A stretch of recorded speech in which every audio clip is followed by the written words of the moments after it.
Salut tout le monde, bienvenue à la matinale. Content de vous voir, content de pouvoir partager ce matin.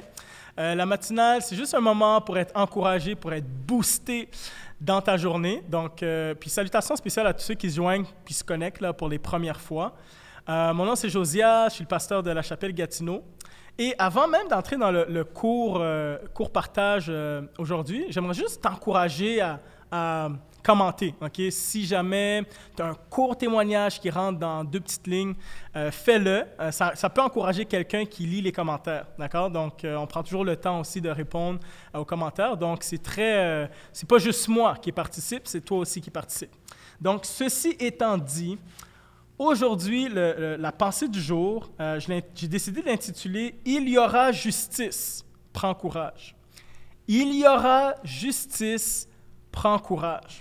Donc, c'est dans Genèse 4, 8 à 10. Ça dit ceci. « Caïn dit à son frère Abel, « Allons au champ. » Et lorsqu'ils furent dans les champs, Caïn se jeta sur son frère Abel et le tua. Alors l'Éternel demanda à Caïn, « Où est ton frère Abel? » Voici comment Caïn répond. « Je n'en sais rien, répondit-il.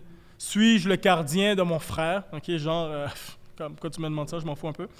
Et verset 10. Dieu lui dit, « Qu'as-tu fait? J'entends le sang de ton frère crier vengeance depuis la terre jusqu'à moi. » OK, première famille de l'humanité, de l'histoire. OK, bon, il y a Adam et Ève, et là, il y a Caïn et Abel. Et ils ont offert une offrande à l'Éternel. L'offrande d'Abel était agréable aux yeux de l'Éternel. L'offrande de Caïn était désagréable aux yeux de l'Éternel. Il n'y a pas beaucoup de détails, mais on le sait quand on lit à l'ensemble de la Bible que l'offrande, ça vient du cœur. Et Caïn, il a juste donné des leftovers. Okay? Il a juste fait comme, bof. Il s'en foutait un peu. Okay? Mais Caïn était très jaloux que l'offrande de son frère avait été acceptée. Donc, il a décidé de tuer son frère. C'est fou, il a décidé de tuer son frère, puis il pensait s'en tirer, mais Dieu a dit ceci au verset 10, « Le sang de ton frère crie de la terre jusqu'à moi. » Juste ce passage est énorme et très riche de signification. Dans la pensée juive, okay, lorsqu'il y avait un crime qui était commis, le sang coulait sur la terre.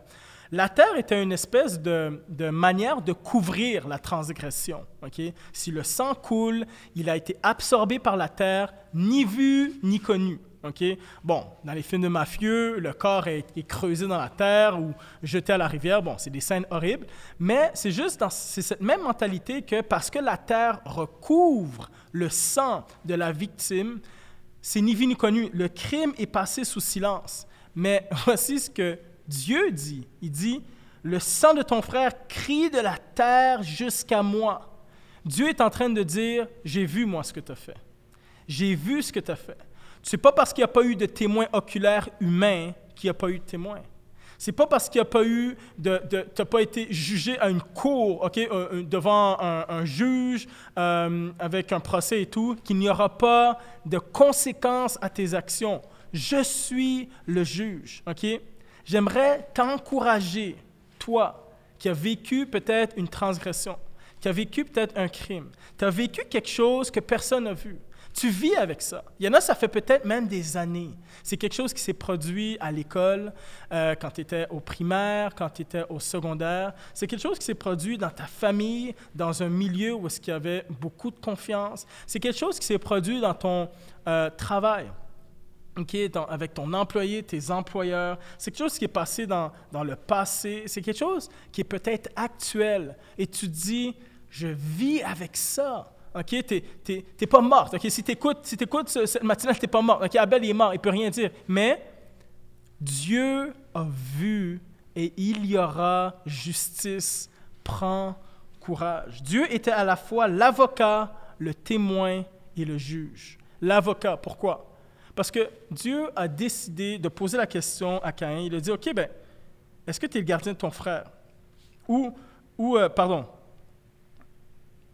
Alors l'Éternel demanda à Caïn, « Où est ton frère Abel? » C'est ça qu'il a demandé. Et après, il dit, « Qu'as-tu fait? » Donc, je sais que vous ne voyez peut-être pas comme ça, mais quand on fait l'étude du texte, c'est que Dieu essaie de voir, « OK, mais dis-le-moi. Confesse-moi. Je veux te donner miséricorde. Je veux que tu changes de cœur. OK? Il s'attend à ce que Caïn change de direction. OK? C'est comme un avocat de la défense. OK? Je suis pour toi. Je suis pour toi en ce moment. Mais Caïn décide de dissimuler le tout à Dieu. Et Dieu est le témoin parce qu'il a vu le crime. Mais Dieu aussi le juge parce qu'il dit à Caïn qu'il va errer toute sa vie comme vagabond. J'aimerais te dire et t'encourager que Dieu a vu les crimes qui ont été commis envers toi. Dieu a vu les transgressions qui ont été commises envers toi. Il ne fait pas de distinction entre des gros crimes ou des petits crimes, ou une grosse transgression, une petite transgression. Il ne fait pas de distinction. Il le voit et un jour, tout le monde va se retrouver devant le trône de Dieu, devant la présence de Dieu, et il y aura justice. Il y en a, tu vis avec ça et tu vis peut-être sous la peur.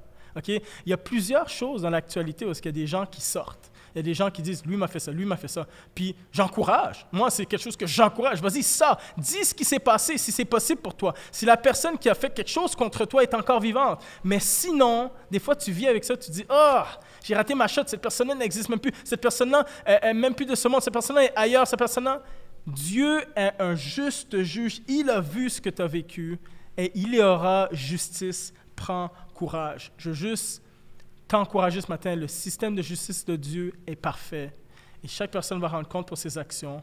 Heureusement, je veux dire, que ce soit l'offenseur ou la victime, on peut venir devant Dieu et demander pardon, un changement. Oui, il y a des répercussions, oui, il y a des conséquences sur terre, mais on peut demander à Dieu sa miséricorde et sa grâce. Ça, c'est une bonne nouvelle. Ça, c'est une bonne nouvelle. Dieu est là pour autant l'offenseur que la victime. C'est une bonne nouvelle, mais j'aimerais te dire que Dieu voit ce qui se fait et il y aura justice. Prends courage. Donc, je te laisse avec cette pensée ce matin et j'espère que ça réconforte ton âme. On se voit une prochaine fois pour la matinale. Ciao, ciao.